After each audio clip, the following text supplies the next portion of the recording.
Wyllie, December the 6th, you're back. Big fight this, up against a very class competitor, seasoned competitor. Yeah. How do you feel, mate? Yeah, I feel really good.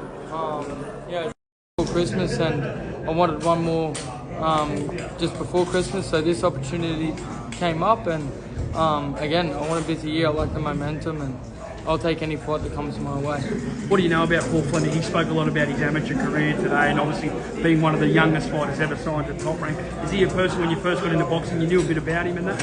Oh yeah, look, I've definitely watched Paul over the years, and he's only had the one loss, and he's got right up there for a world title eliminator, and you don't get there by accident. So to be able to get the opportunity to share the ring with him, I'm grateful for that. But I need to make sure that I get this win by all means.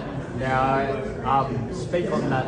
Charlie Suarez, he mentioned just before that he should be world champion right now. Yeah, he should be. Yeah, that's Paul's only loss. So assuming you can knock off Paul, does that help you, give you a confidence boost so that you can take on these world-class fighters and go for the world title? Yeah, most definitely. Again, every fight I treat is a world title fight.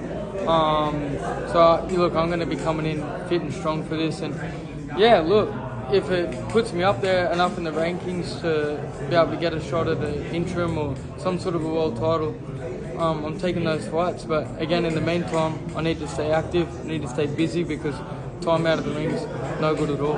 Now, stylistically, how are you going to approach this fight? He's come from a very amateur background. He can box, he can move, likes to go the rounds. How are you going to approach this fight? What style? Everyone knows, the way that I fight. Obviously a pressure fighter, and I like sort of getting to the body and the head, and a lot of pressure. But this last year, especially, my boxing ability has gotten a lot better. Thank you to Luke and Steve, and I feel like I'm putting that more into my fights as well. So it's not just going to be all that walk up one style and be so predictable. It changed things up a bit, but of course the pressure is always there. You've headlined some big cards yourself this year, two big ones, and now you're fighting on probably another massive card. What do you think about Jai Patai versus Sankara, and how much Jai Patai is doing for the sport of boxing in Australia and a lot through Polynesia and overseas? Yeah, Jai's amazing. He's doing big things, and I look up to Jai and what he does. And you look at him, look how active he is, and look where he is in the ratings. He's right up the top, and he's still fighting the best until he gets that mandatory for the unification. So that's sort of something I want to follow in his footsteps and do myself. And to be a part of this card and be one of the main support acts for it is huge.